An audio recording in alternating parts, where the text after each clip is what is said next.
Welcome back to the deep dive. Today, we're really digging into a career path that honestly kind of defies easy categorization. We're looking at someone who's moved seamlessly across stand-up, acting, hosting, writing books, and then into major TV production. Yeah, it's quite the journey. We're talking about Jamie Lee. You might know her from MTV's Girl Code way back, or maybe more recently as a key figure behind the scenes on Ted Lasso. Exactly. And the listener sources we have are pretty extensive biographical details, her full filmography, awards, interviews about influences. It's a lot. It really is. And it lays out almost like a blueprint how someone can build a career with this incredible versatility. It's not just about talent. There's a clear strategy there, even in those early jobs. Right. So our goal today is to kind of piece that together. How did Jamie Lee go from, stand-up comedy in Texas and New York to becoming an Emmy-winning executive producer on one of the biggest shows in recent memory? What were those key moments? We've got the info on her education, those first industry gigs, the whole timeline. It really paints a picture of someone who is very focused, very deliberate, I think. Okay, let's unpack this then. Maybe starting right at the beginning. Laying the groundwork. Sounds good. So Jamie Amanda Lee, born March 15th, 1983, in Dallas, Texas. Yeah. And there's this interesting detail in the sources about her background that feels pretty significant. Oh, yeah. She grew up in Dallas, very much Texan culture, but her mother was Jewish and from New Jersey, while her father was a non-Jewish Texan. So you've got this kind of built-in cultural mix right from the start. That's fascinating. You can almost picture it, that sort of East Coast, maybe faster-paced, neurotic energy, perhaps, mixed with that more laid-back, observational Texas vibe. Exactly. It potentially gives her this dual perspective from day one. When she's looking at things like, social interactions, family stuff, themes that pop up in her comedy, she's maybe seeing them through two different lenses. That's got to be great training for a writer. For sure. An early appreciation for how different people see the world. And then she goes off to college, University of Texas at Austin. And importantly, she wasn't just starting business or something unrelated. No, the sources are clear. She focused specifically on film, theater, and screenwriting. So right away, she's learning the craft, the technical side of things. Right. Not just performance, but structure, narrative, how scenes work. That focus on the mechanics, the how-to of storytelling, feels like a big clue about her later success, especially in writing and producing. She wanted to know how it all fit together. Makes sense. So she graduates from UT Austin, degree in hand, and boom, straight to New York City. No messing around. Right into the thick of it. Wants to launch everything at once. Stand-up, writing, acting. But interestingly, her first steps weren't immediately on stage. Yeah, the sources mention her first industry jobs show this real willingness to work behind the scenes first. Totally. Before trying to make a living just telling jokes, she gets a job in the publicity department at Comedy Central. Which is smart, right? You're learning how the industry markets comedy, how shows get promoted, how the whole machine works from the inside. That's valuable intel for anyone, especially a future producer. Absolutely. And then she makes another key move, shifts from publicity to being a writer's assistant. But look where? On the marriage ref. Okay. And who was running that room? That's the thing. She's assisting people like Jerry Seinfeld, Tom Papa, Jeff Cesario, Chuck Martin. Comedy heavyweights. Wow. So being a writer's assistant for Jerry Seinfeld, that's got to be like an intense boot camp and joke structure and discipline. What's the real value there, do you think? Well, beyond fetching coffee, you're observing everything. Seinfeld is all about precision, right? The structure, the timing. So you're seeing how they take raw ideas, observations, and just meticulously shape them into tight, TV-ready comedy. You're learning that TV comedy isn't just spontaneous riffs, it's engineered. Exactly. It's a process. And that kind of environment, that level of rigor, it must have seeped in and influenced how she thought about her own comedy. Which maybe explains the really interesting mix of influences the sources mention for her. It's quite a range. Yeah, the list is pretty diverse. You've got David Cross, Todd Barry, then Margaret Cho, Joan Rivers, Ellen DeGeneres, Nick Swardson, and maybe the most intriguing one, Miss Piggy. Okay, let's break that down. Cross and Barry more on the alt comedy, observational, maybe dry or absurdist side. And then Cho and Rivers, iconic, sharp, boundary-pushing female voices. Yeah. Trailblazers. Ellen, obviously huge. Swardson maybe leans more absurd again.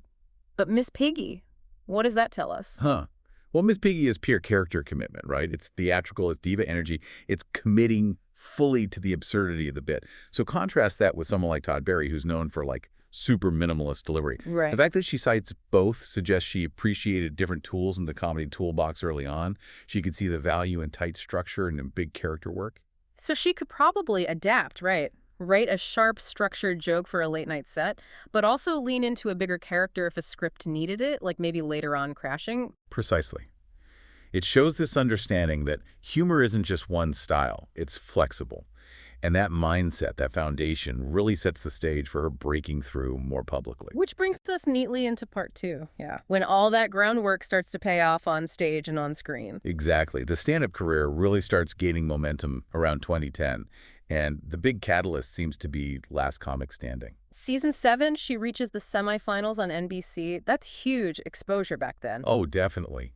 Even if you didn't win, getting that far on Last Comic was a major calling card. It meant national TV time, a solid tape for bookers, just proof that you could deliver. And the sources show she was smart about using that momentum. It leads directly to booking college tours, which is, great for honing material and actually making some money. Yep. And then the big one for stand-ups. She lands a spot on Conan. That's like the gold standard. Still is, really. And then she also gets this recurring gig on Chelsea lately. Right. Appearing on Chelsea Handler's Roundtable, like 5 times between 2013 and 2014. That's a different skill set again. Quick wit, conversational, holding your own in a fast-paced group. Great training for being a media personality. And the industry itself is taking notice. In 2012, she gets selected as a new face at the Just for Laughs Festival in Montreal. Which is basically the comedy industry saying, okay, this person is legit, they're on the path.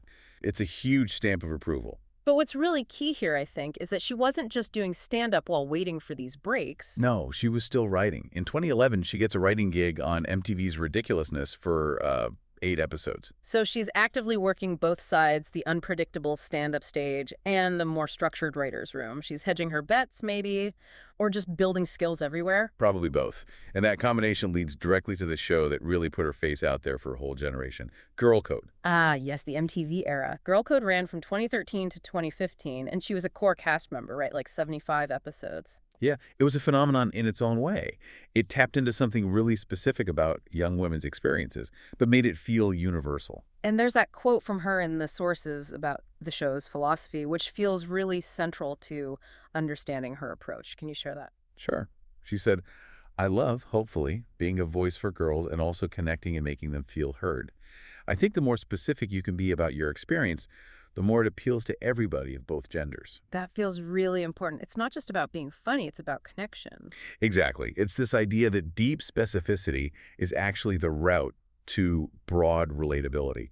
If you drill down into the honest, sometimes awkward details of one person's experience, even if it seems gender-specific, the underlying emotions resonate with everyone. That feels like a guiding principle that you can see later in her work, too. Maybe even in Ted Lasso, that vulnerability wrapped in comedy. I think so. Girl Code seems like where she really honed that skill, mining the personal, the specific, and finding the universal thread, turning potentially niche anxieties into shared laughs. And all through this Girl Code period, she's still keeping her stand-up profile high, right? Doing spots on Conan again, James Corden, Carson Daly at midnight. Building that resume, making sure the industry saw her as both a personality and a solid joke writer and performer. She's becoming a known quantity. Which kind of sets her up perfectly for the next big move, taking a very personal life event and turning it into, well, a whole mini empire. Right, the Weddiculous pivot.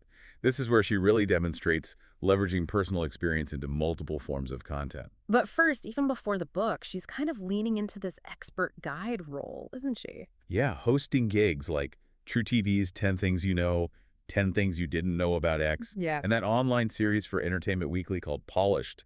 She's building this persona of someone who could break down a topic with humor and authority. Okay, so she's got that host guide vibe going. Then, the catalyst, she gets married to fellow comedian Dan Black in April 2016. And, like any good comedian, the stress and absurdity of wedding planning immediately becomes material. Which leads directly to the book, Weddiculous, an unfiltered guide to being a bride, out in December 2016, and she co-wrote this one. Yes, with Jacqueline Novak, another comedian.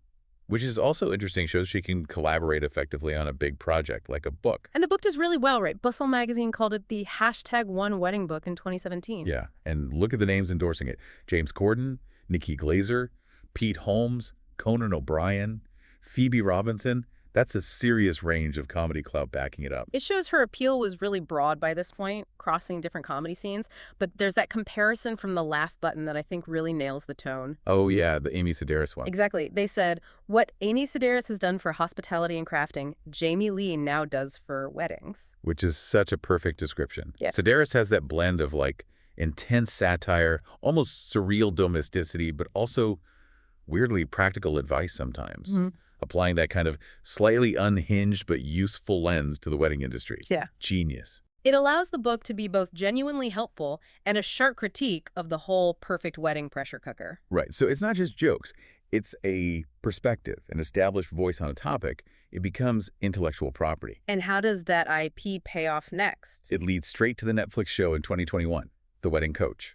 6 episodes where she's the host, using her Weddiculous expertise to help real couples deal with pre-wedding stress. That's a perfect full circle, personal experience, stand-up material, book reality show, host expert.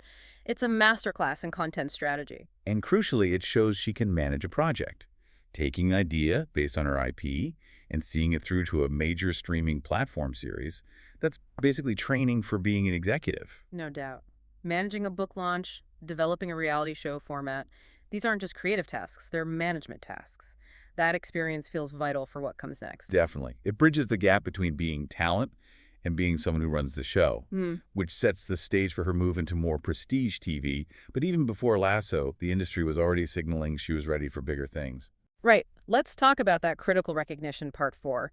Around 2017, things really seemed to heat up. Yeah, you see this convergence of accolades. Elle magazine lists her as one of the top comedians to watch. Nerve says she's one of the top 5 comedians who should be movie stars. Refinery 29 includes her in their big list of female stand-ups you need to know. Even HuffPo highlights her Twitter presence. So across the board, the consensus is she's established, she's versatile, and she's poised for something more. It's clear she's seen not just as a performer, but as a smart, multi-platform creative force. And that something more starts to materialize with HBO's Crashing. Which is interesting because it's a show steeped in the comedy world she knows so well. She joins first as a writer for season 1, still building those writing credits. But then for season 2, a big shift. Huge shift. She becomes the female lead, Allie Ryson, for 11 episodes across 2018-2019. So she goes from the writer's room to starring on the show. That's pretty rare, isn't it, to make that jump within the same production? It really is. It shows incredible trust from the producers and showrunner, Pete Holmes. It proves she could handle both the structural demands of writing and the performance demands of a major role on a premium cable show. It makes her incredibly valuable, right? She understands the scripts inside out because she helped write them, and she understands character because she's embodying one. Exactly. That dual insight is a massive asset in television.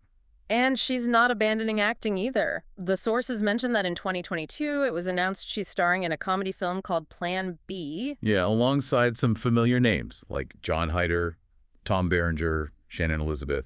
So even as the producing side takes off, she's keeping that performance muscle active. Maintaining that diverse portfolio.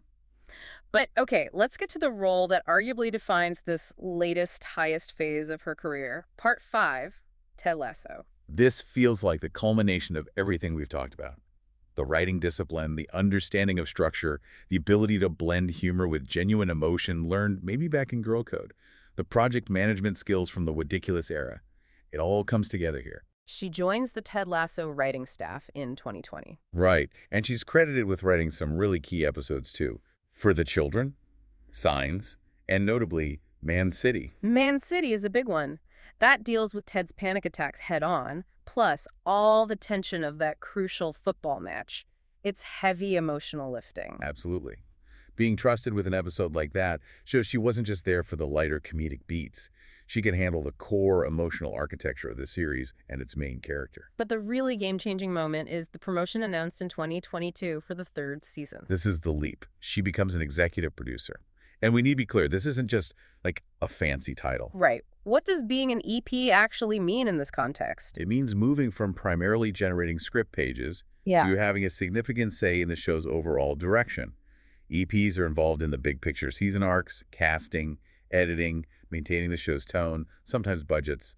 It's a major step up into creative and strategic leadership. So the showrunners and producers saw not just her writing talent, but that leadership potential, that ability to manage the bigger vision, likely honed through all those earlier projects. Exactly. She's moved from contributing parts to helping steer the entire ship. And the industry awards powerfully confirm this new status. We're talking top-tier recognition. Yeah, the big ones. As part of the Ted Lasso team, she shares in the Primetime Emmy wins for Outstanding Comedy Series for both 2021 and 2022. That's the pinnacle. 2 years running. But it's not just the overall show award. No, the writing itself gets recognized, too. They won Writers Guild of America awards in 2021 for both comedy series and new series. That speaks directly to the quality of the scripting and structure she was part of building. And then there's the Producers Guild Award. Right. The PGA award in 2022 for Outstanding Producer of Episodic Television. This one is crucial because the PGA specifically honors the producing role, the management, the logistics, the creative oversight needed to actually get the show made. So that PGA win basically rubber stamps her transition. It's the industry acknowledging her not just as a writer or performer who's on a hit show, but as one of the key producers responsible for that hit show. Precisely. It completes the arc. From that writer's assistant job with Seinfeld, through stand-up, MTV, the book, hosting, acting, to becoming an Emmy and PGA award-winning executive producer. It's really quite a masterclass in navigating the industry. It really is. It underscores that reaching that level often requires more than just being brilliant at one thing. It's about strategic movement, building skills across different areas, performance, writing, managing projects. So thinking about the listener, what's the big takeaway from synthesizing all this? I think the core lesson is about strategic cross-pollination, maybe. She didn't just ditch stand-up when she started writing or ditch writing when she started producing. Each skill fed the next. That very specific experience with wedding stress, she turned that into a book and a show, proving she could lead a project based on her own unique perspective. And while she was doing that, creating that niche IP, she was also putting in the time getting those serious writing and producing credits on shows like Crashing and Ted Lasso. She played both games simultaneously. Exactly. She understood you need both that unique voice and the proven ability to work within and eventually lead major established structures. And it all circles back to that girl code idea, doesn't it? Right. That commitment to the specific, the vulnerable, the human detail. That's what ultimately connects, whether it's in a stand-up set, a book about weddings, or a global hit like Ted Lasso. It's that blend of sharp observation, real emotional depth, and the technical skill to package it effectively. Which leaves us with a final thought, perhaps, for you, the listener. Yet, given everything we know about her background, focusing on those specific female experiences in Girl Code, satirizing wedding anxieties in Weddiculous, and knowing her significant role as a writer and EP on Ted Lasso, how might her specific perspective, her focus on vulnerability and relationship dynamics, have really shaped the emotional core that made Ted Lasso connect so deeply with so many people? What specific flavors did she bring to that incredibly successful recipe? Something to definitely think about. And as she steps back in front of the camera for Plan B, it'll be fascinating to see what stories this incredibly versatile, Emmy-winning producer, writer, and performer chooses to tell next. A career built on smart moves and real versatility. Really impressive stuff. Absolutely. Thanks for digging in with us today. We'll catch you on the next Deep Dive.